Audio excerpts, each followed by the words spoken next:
There we go.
Hi, Lindsay. Like it's like really fun music, right? To get you going. I know, I was dancing right here. Yeah, absolutely. And just for you guys to know, I do that every single time I jump on the Unlocked show. Like that funky music just gets me going. So anyway, good morning, everybody, and welcome to the Unlocked show. I'm Tracy Wilson. I'm going to be your host for the next 30 minutes or so, and I am joined today by the amazing Lindsay Mustain. I want to tell you there's a couple of things we're going to do. We're going to talk today, and we're also going to have her back next week because her and I have had a bit of a chat about a topic that is dear to our heart and something that really needs to be spoken about. So we're going to cue it up today with kind of a lead in, a bit of background about Lindsay, how you can, what it means to be a recruiter gone rogue, what company she's worked for, what she's sort of seen in her corporate life, because we know that on the Unlock show, not only do we have entrepreneurs here who are taking the journey of entrepreneurship, we also have people that are in corporate careers or are in jobs. And it's really important that we, embrace both of those worlds and that we help people to do the best they possibly can, no matter what their journey is. So that's what it's all about today. I want to tell you a little bit more about Lindsay before I kind of kick it over to her and she can tell it, she can fill in some of the gaps. But Lindsay was formerly the most visible employee at Amazon. So she'll tell us about that huge company, obviously, and being the most visible person there. Wow. Secondly, she's an author. So she's written a number of different books, but one in particular, #Ask Lindsay. So go and check that out. And she's also a bit of a celebrity when it comes to LinkedIn. So again, go and have a look at what she's up to on LinkedIn because she's got millions of followers there that really listen intently to what Lindsay is talking about. And that's exactly why I wanted to make sure that she was here and on the Unlock show today to share all of her wisdom and for us to be able to unlock all of the knowledge, information that she's going to share with us. So welcome to the show, Lindsay. Great to have you. Oh my gosh, what an introduction. So that is incredible. I am so excited because first off, we don't ever, you are in the future because it's still Tuesday. Uh-huh. So I'm so excited to just be here and to get to chat with you. This is because you're a good friend of mine and I'm just excited to be here. I know it seems like such a long time. Like, as you guys know that have been watching the show, you know that I had over the last couple of years been traveling back and forth to the United States, and that's how Lindsay and I became really good friends over there.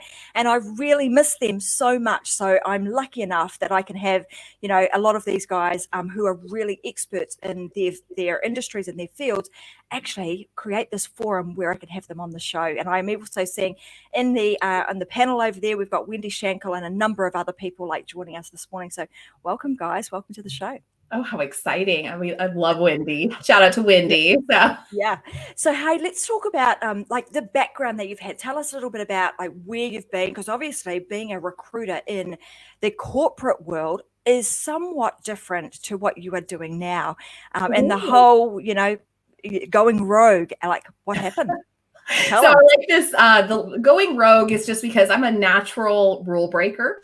And so my life has been, most of my adult life has been in corporate HR, in particular, the talent acquisition function, or recruiter is a recruiting. Sometimes we call it sourcing or people, whatever you want to call it. It's the attraction of talent and the hiring and bringing them on board of really high potential candidates. That's what I specialized in. And I did it for a long time. I actually worked at a company at one point that was in Seattle that was bigger than Amazon. So that's how I actually began my career, was in corporate recruiting. And I continued to grow. And I actually ended up working at a company that had pretty much any big name in the Fortune 100, they actually were an insurance provider for. And so we'd have specialty contracts with each of these for specific jobs. And I ended up working with about 25 of the Fortune 100 companies and helping staff and hire for them. And about that time, Amazon really wanted to, they courted me for a long time. And I was like, no, I'm not so sure about Amazon. Like, I don't want to cry at my desk or sleep there. Which I'm going to tell, like, no. That's obviously the reputation they had. Yeah, I was like, that's what I thought. And so I'm like, no, I don't want to. And then I decided about 4 years after that I would come and I would take a contract. I've never taken a contract for anything, but I thought I wanted a way to be able to get out. And I fell in love. I fell in love with Amazon. And I've always used LinkedIn. LinkedIn, like, I had LinkedIn before I had any other social media platform. So I just celebrated literally 15 years on that platform. Like, whoa. I have a teenager in LinkedIn experience. And so, like, one that's like almost ready to drive a car, kind of. So I've been around on it for a long time. So combining these two things actually kind of made me a recruiting powerhouse, where I had lots of followers and I had deep connections in the marketplace. And when I came on board, that's what I got to do. And it gave me a huge voice, because everybody wants to know, what's it like to work for Amazon? Everybody wants to know. And so all those things I thought beforehand, and yes, some of them are true.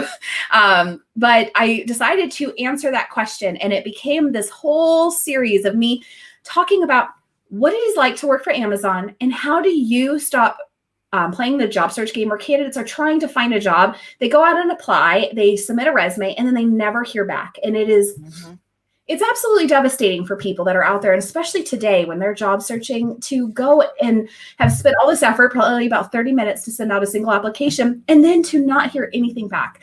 And so I decided what I would do is just start to help people understand what's going wrong, what's behind the scenes, or how do they present themselves as the best candidate. And they didn't like it very much. They actually were pretty supportive in the beginning. They gave me a job that had never existed. And then they were like, well, now you can't be telling all of our secrets, which wasn't really anything about secrets. It was more like, here's how the best way to put your first impression. But they would come by and be like, you shouldn't say that. And I felt like completely censored. And then I decided to do it anyhow, because I really believe in trying to help people do as much as they possibly can. Like, that's really important to me. And so I ended up deciding to publish a book. I did ask for permission. I did not get permission. I went ahead and published it anyhow. This is where I say recruiter gone rogue, because I just wanted to help. And the funniest part is that it became an Amazon bestseller. And then when I realized that there was enough interest in this for me to actually take it and to change lives, not from the inside, but from the outside. And I left on a day where somebody came back and they said, this is how horrible you guys have treated me. And I just said, I literally responded and escalated it. And then I wrote my resignation notice and I sent it in. So that was my decision to literally leave and just head on into entrepreneurship. I had no plan, no investors, no anything, except for a dream that I could help and impact people's lives and help them find work that was meaningful, where they could love what they do. And I absolutely love that. Like, I mean, the whole premise of, going rogue, and, we often think of that as being a bad thing, but, that we need to be people that are, let's call it going rogue, that are, not comfortable with the status quo, seeing that there needs to be a change somewhere, that our voices need to be heard, that, we need to create a platform for other people. And that's exactly what you did. And having the courage to be able to go, do you know what? This is the day that I make the decision that I'm going to change the world, but I'm not going to do it from the inside. I'm going to do it from the outside. Congratulations to you.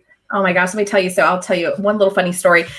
You heard the song by Drake where it started at the bottom and now I'm here. Mm-hmm. On the last day, I parked in the high-rise building, and I parked at the very bottom. And then right before I left, I went from the bottom all the way to the very top floor. And then I left and I was like, started at the bottom, now I'm here. Awesome. But I walked away and I had no idea what I was going to do. And I had, at the time, a husband who was a stay-at-home dad. And I had really, really no idea what I would be able to do. But one thing people ask me all the time is, what is the best career advice you can give? And I said, I stopped asking for permission. Uh-huh. And this is where people will be like, oh, no. But I'm going to tell you that the first thing you need to realize is that your whole life you've been trained to be an employee. You've been trained and programmed to go into work, to work for somebody else's business, to make somebody else more money. That's how it's been, right? That's exactly how all of us are. And that when you start to realize that you can innovate and you can do things inside, that's when this idea of like disruption, this idea actually happens in an individual person. Like they have ideas and things that bring up, and I'm going to tell you, like, this happens a lot. And I think we're going to be talking about it next week. It happens a lot with marginalized voices, people who don't look like, and I'm just going to paint with a wide brush here, old white guys. You know, they're not, which is pretty much every board in America. And any executive leadership team is typically, that's exactly what they look like. And there's usually somebody to be diverse and somebody is in HR to be a woman. And that's what it looks like. And those people that are of this, they have a different voice, they have a different thought process. They do something totally different that can absolutely change an entire business, but they just feel like they have to conform. And so when I talk about with my clients, I end up talking about what we call like the fishbowl effect, where they get pinged in and you have a glass ceiling, but it's not even just like a glass ceiling. It's like a glass wall and a glass wall and a glass wall. And you realize that you actually are just completely stuck. And it's why people go to work every day and they feel like they're dying a little bit, like bit by bit, selling their soul for a paycheck, every 2 weeks or so. And that's when, when I took that change and let me tell you, I had to learn some painful things, which is you got to be able to take the heat when it doesn't work out, and you better make a good call. So you make sure if you're going to do it, you're going to do it right, and make sure you investigate it. But that's actually how I became, I've hired 10,343 people. The only way I could have done that is actually by doing some of the craziest things that, this is why I brought on board, to do some of the craziest things that have happened inside of recruiting, because I needed to find a way to do things fast and quickly and at scale. And my dog is he wants to join. Right. He wants to join in, just put him up in the camera. Yeah, it's like, let me in, let me see that action. Totally like, please let me come up here. So here he is, and he just wants to come in. Welcome to the show. He's like, this is my first time on television. Very cool. So, I mean, I can totally resonate with that because, I used to hire people I hired people like you and then hired employees inside of a large organization. But I know, and at that moment, a bit like you, where I got to a point where, you know what, this is just not doing it for me anymore. I feel like every day a part of me is dying. I'm indoctrinated into this corporate organization, into almost institutionalized, and just thought, I don't want to do this anymore, man. I want to get out of here. I need to get out. I don't want to. In fact, the straw that broke the camel's back was when the company was going, and this is going to be happening a lot now around the world, but going into this phase of we have to downsize. So we have to start stripping our employees, which meant that I had to be having performance management conversations, which are supposed to uplift people, but performance management conversations that would actually lead to people having to exit the organization through them losing their jobs. And that was the moment that I thought, you know what, this just doesn't do it for me anymore. I need to get out and do my own thing. Yeah, so I always talk about how performance management is literally just a CYA measure to make sure that we don't get sued by you on the way out. And that it's very rarely like, do we want to help you improve your performance? It's meant to be punitive. And a lot of times people get, they might be going along and suddenly like they're on a performance plan when everything was exactly the same, because the nature of employment can vary. So this is where I want to say, like, the one thought is that even if you are an individual person, you are a business. You have to be a business, and you're in the business of you. And that business is the foremost important thing that you can do. Yes, it's more important than anything else that you can do because it's how you take care of yourself. It's how you take care of your family. It's how you give back to your community. It's everything. So you have to put this business first. And so when you think about what you're doing in your career, I want you to remember, like, your business, if you had an opportunity to go and bid on 2 different projects and one was 500,000, one was 700,000, which one would you take, assuming everything else is the same?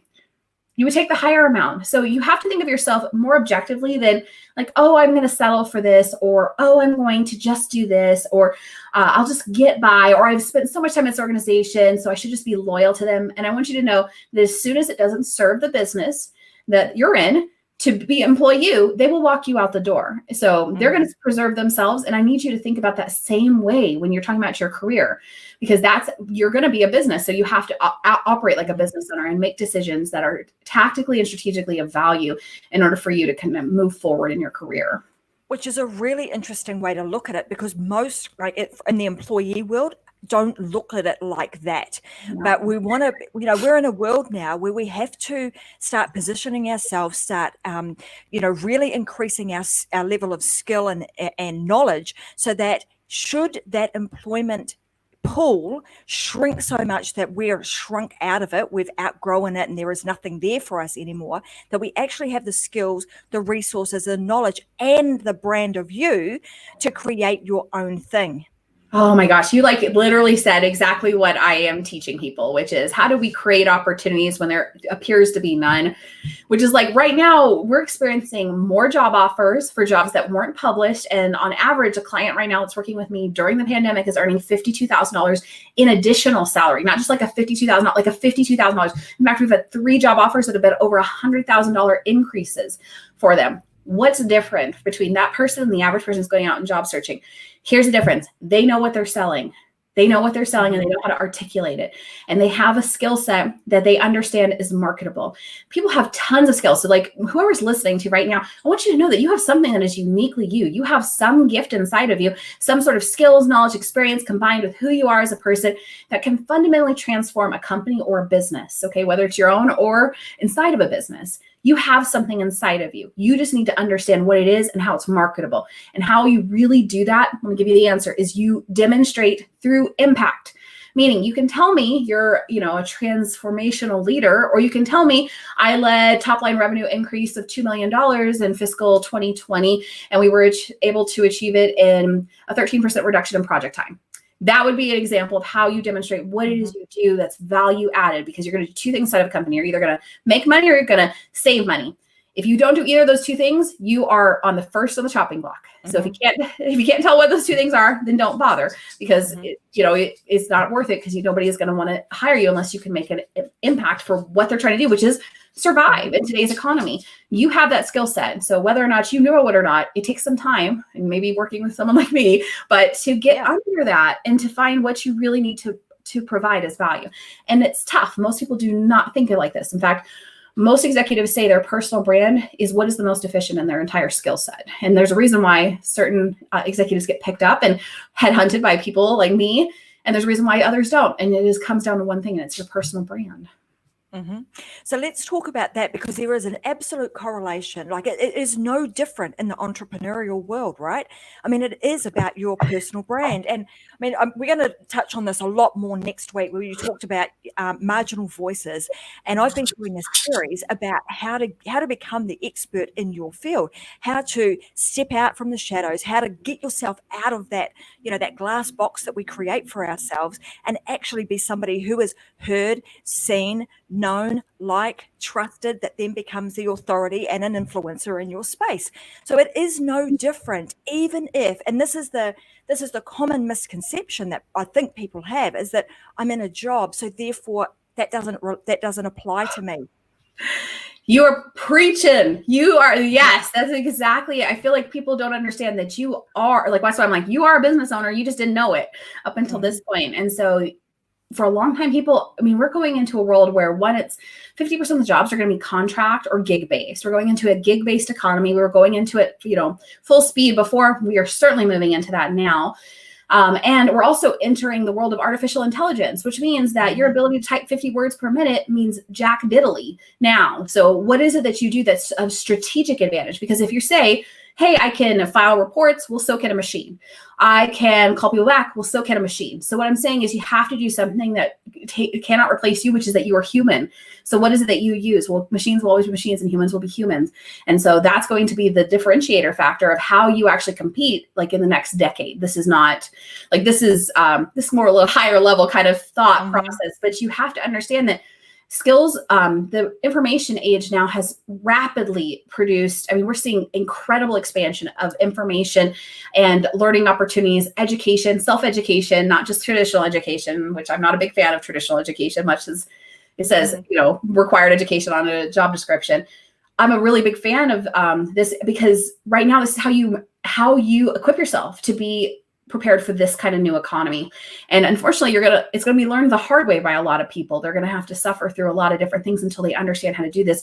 And this is when the difference, you can see something as a really big challenge, or you can see it as an opportunity. So in the midst of great challenge is a great opportunity, but only for those that seek it out. And this is why there's some businesses, they might even be on the same industry and 2 blocks apart, and one's thriving and one's filing bankruptcy. So what's the difference? You have to figure out, you need to be the person who's able to see and innovate in the current marketplace.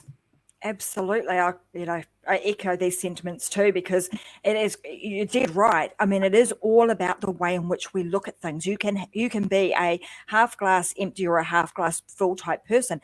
And in this economy, you have to be, we've got to be looking at things from the half glass full. How else can I improve? How do I make that glass bigger? How do I fill it up more? Like, we've totally got to go down that. I love that. We've got to go down that path instead of, things are not working for me. It doesn't, because you end up in that downward spiral. So with this, because it's so relevant right now, like we're super passionate about this, right? Because we're in an unprecedented, and I've kind of got a bit sick of that word, but it's true. We're in an unprecedented times where things are changing at pace. And in the past, where we've had unprecedented times, yes, we've had COVID type situations with Spanish flu and what have you in the past, but we did not have the level of technology that we have now, which you speak about, that is actually replacing jobs at a rapid pace and is going to continue to do so. So it's about us remaining relevant and understanding, like help people understand. Like you talked about the gig economy. So can you elaborate on what you mean by the gig economy? Yeah, absolutely. So I'll give you an example. In my business, every single person I hire on is contract. And why that allows me is contracts, and I'm talking about, I'm going to talk specifically about the United States. It allows me to expand and contract as quickly as I need it, so I can onboard and offboard people as much as I need. And it allows me to meet and fluctuate with demand, which is the principle of Lean or Six Sigma. And so this is how businesses have done, instead of having, like, they're going to learn, hey, you don't need to have a whole office building because everybody can work from home. We save the environment, save your time. You get more work out of productivity and from people at home, actually, that's proven. And you're going to learn all these different things. So all of these things that have been traditional in a workplace, everything is on the table to be reinvented and changed. And so the gig economy is where we're seeing a lot of these things. And you're right, the biggest change is that we have the information age with the technology and the advancement that we have. It means that we are moving faster than ever. And the companies that are in that, and I'm going to say this, companies or employees, because as an employee, again, you're still in the business of you. Those that are in the maturity or decline phase, they either have to go into growth or they're going to die. That's the choice here. So you either going to grow, like literally people say like, I'm either growing or dying. You have to make that decision today. Are you going to remain competitive, or you can be like an ostrich and stick your head in the sand? It's probably not going to work out for you. Still going to get run over by something. But if you're preparing yourself, and that's why like it's important to do this. And you can use this gig economy actually to your advantage to get a secondary skill set that you can leverage into your other jobs then in the future. So that's the power of it, is just by getting started. And all it takes is the time and investment of your energy and the willing to believe it's worth it. And I think the other exciting thing, like these times are, as much as they're, challenging, they also bring a level of excitement with it too, because you're talking about, Vicky Helmer's even saying, project-based work, and that's what you're talking about with this gig economy. It opens up so that no longer are you restricted to finding employees in your local area all of a sudden the entire world has been opened up to you as far as, what talent where can you attract your talent from? And people are prepared to do all sorts of different things. And people working from home, well, again, for them, it's created this whole new world for them as far as like work-life balance is concerned, but also the ability for them to be able to work with anybody, anywhere. It's exactly. I mean, this is you and I connecting right now is the perfect combination of showing how you can do your remote. I'm at home. I'm in the United States. You're in Australia. So we have. I mean, it's amazing to see that just this, like, we can combine together to be talking, even though we're on 2 different days, which is incredible. Yeah, I'm in the future. About it, actually. Yeah, I know. I love that. I was like, how's tomorrow looking? Yeah. I could always tell you it's always bright. I love that. I love that. I mean, the other thing is next week we'll talk more about this, but so today we're sort of talking a lot about the individual, the employee. Next week, when I've got Lindsay back on the show, we actually want to go a bit deeper, and we're going to talk about how, the type, who you employ, talking about marginalized voices, et cetera, and how you as a entrepreneur, how you play into that. Like, how can we make a difference in this world through our recruitment processes, through our talent attraction, through our HR policies, etc. So we'll talk a little bit more about that. That is just a little, opening of doors for next week. Open loop. And open also loop. That, but how it, because I think it's really nice to say, well, I do these things. How, instead of going away from, like, I'm to truly put your intention behind it, but that it also, here's the thing, is it will pay you back. Like, I wrote an entire press release about how the Black Lives Matter movement might just save our economy. And we're going to talk about that next week. Yeah.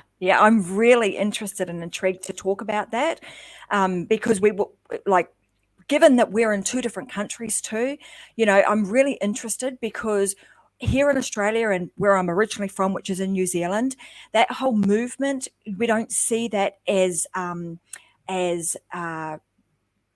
what's the word? It's like almost as big as you guys do in America. So I'm really interested in having that conversation and just, I suppose, giving a different perspective and some of the things that happen in both Australia and New Zealand and how we go about ensuring that, marginalized voices are heard, are loved, and we're actually treating people as human beings.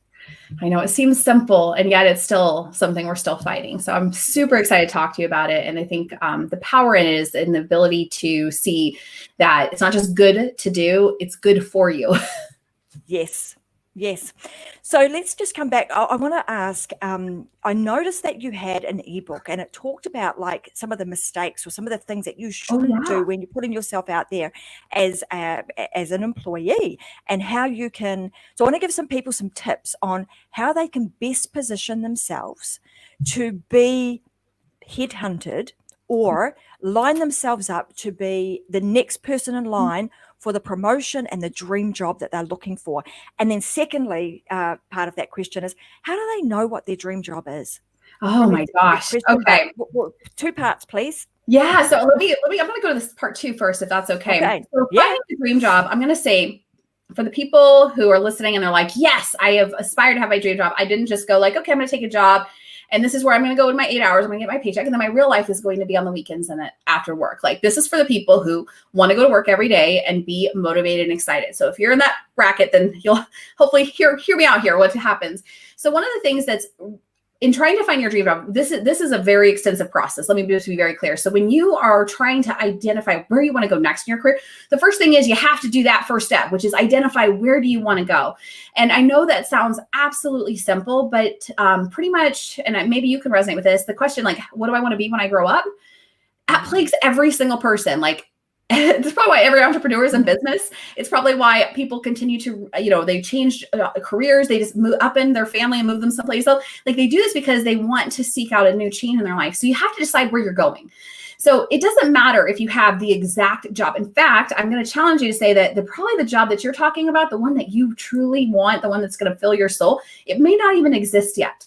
And what I mean is that you can actually market your skills so that you show how you're a solution, that when you put the value in to what your salary is, that value they give to you as an investment, you return back tenfold because of the amount of progress that you make inside of a company. So instead of just a time for money transition, we talk about value for investment. So like I'm going to give you this value for this investment, and it's going to give you an ROI. That's how you change this. That's the dynamic of the idea of the business owner of a business of you.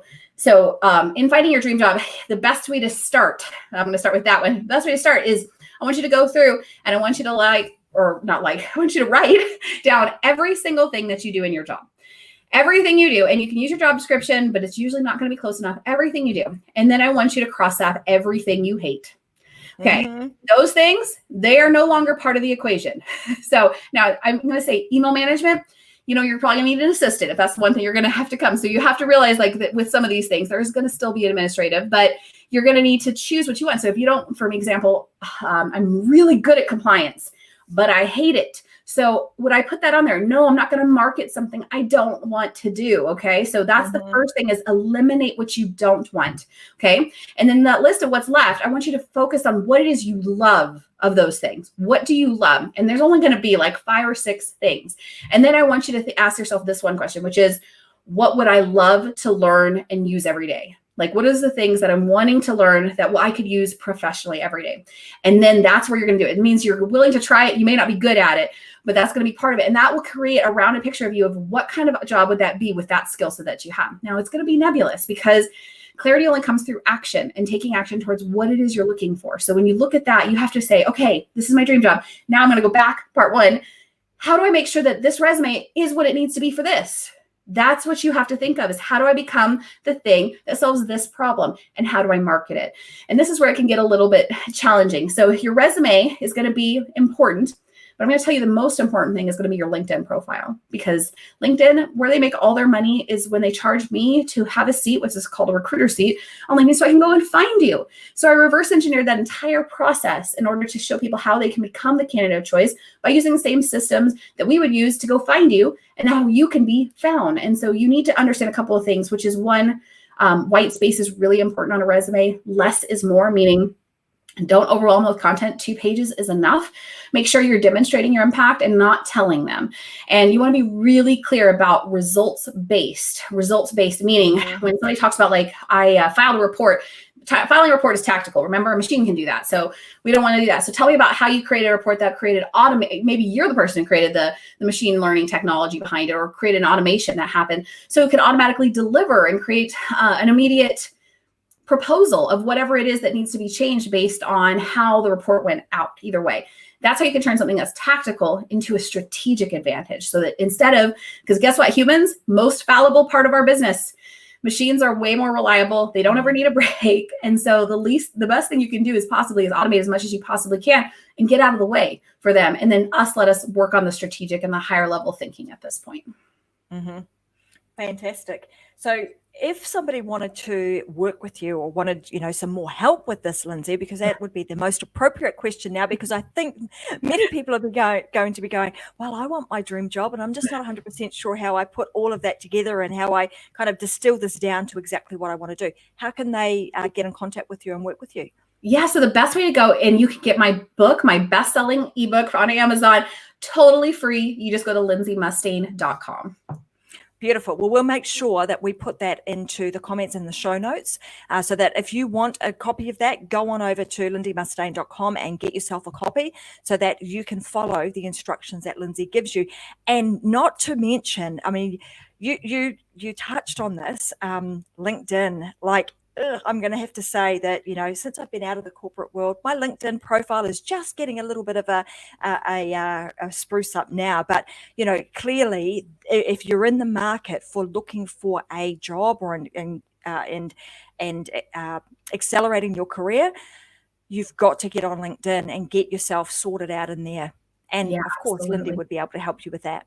Absolutely. And also, I'm going to just say a plug. Entrepreneurs, you are not alone here. There's so many. LinkedIn is said to be the best place to actually look for business to business revenue out of any social media platform. So if you're not on there, you're like walking away from money on the table. Yeah, we need to get ourselves sorted and get on in there, which we've started doing because we've realized that that is the case. You know, you can see our shows on Facebook, Instagram, YouTube, so on and so forth. And this is also a podcast, by the way. So for those of you that prefer to listen rather than watch, you can also go to tracyandwilson.com and download the podcast version, or to metadimedigitalco.com and also get the podcast version and the show notes and everything else that goes with on that website too.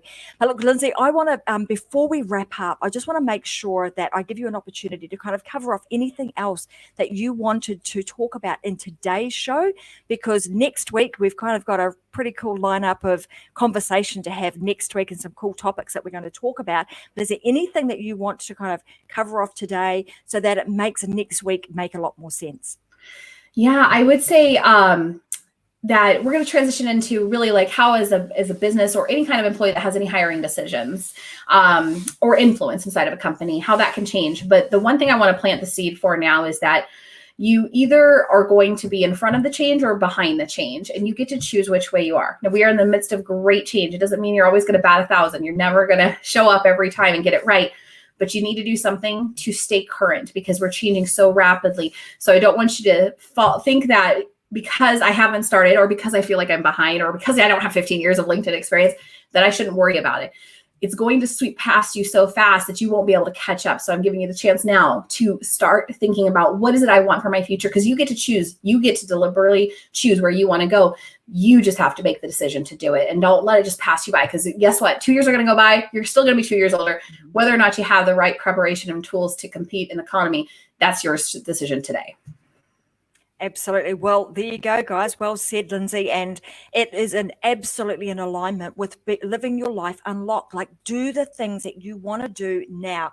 Live your dream job, create the business that you want to create, and go and live your life, because you only have this once, and it's as Lindsay's just pointed out, 2 years, you'll blink and it goes past, and all of a sudden the way that technology is moving, we will get left behind. So this whole channel, so the Metadime Digital channel, along with the Success Secrets for Business, Family and Life group in Facebook, that is what we are all about, is equipping you with the skills, the knowledge, but not only that, giving you the tools so that you can transform. That's where, we're moving from the information age. People need to be transforming. We need to be doing that, and you need to start today. So if you haven't already done, start making your moves and start doing them now. Literally, as soon as you get off of this, today. And maybe one of the actions you can do, the first thing you can do is go to your LinkedIn page and have a look at it and see what story it tells. Look at it from the point of view of, if you were a recruiter or you were somebody who was, employing you for a job, what would they be seeing, and what would they be, what would they take away from that? What would their perception of you be? And if it's not in alignment with what it is that you want to do, if it's not telling your story in a way that you want it to be told, then that's going to tell you that you need to do something about it. So good. So good. All right, guys. Well, we're going to wrap this up because I need to save some of Lindsay for next week. I'm super excited about next week because we've had a conversation about what the show topic is going to be, and it is going to be a goodie. So I want to make sure that you guys tune in next week, exactly the same time. So 10 a.m. Brisbane time and 12 p.m. New Zealand time. I'm sorry, I'm in this neck of the woods, and in America, you have so many time zones, I just cannot keep up. So I'm going to give you those two, and you guys are all intelligent enough to figure out what time it is. Just join at this time. And also on Friday, don't forget, I've got the bonus series as part of the Authentic Brand Effect. So I'll be up to bonus session number 5. Tune in, because I'm going to be talking to you about how you can create all of your social media content for all of the different platforms, LinkedIn included, from one one anchor platform. So I'm going to make sure that I cover that off with you. That's going to be happening on the Unlocked Show this Friday, 10 a.m. So I want to say thank you so much for joining us today. I've seen there's a massive number of comments coming up down the right-hand side of my screen right now.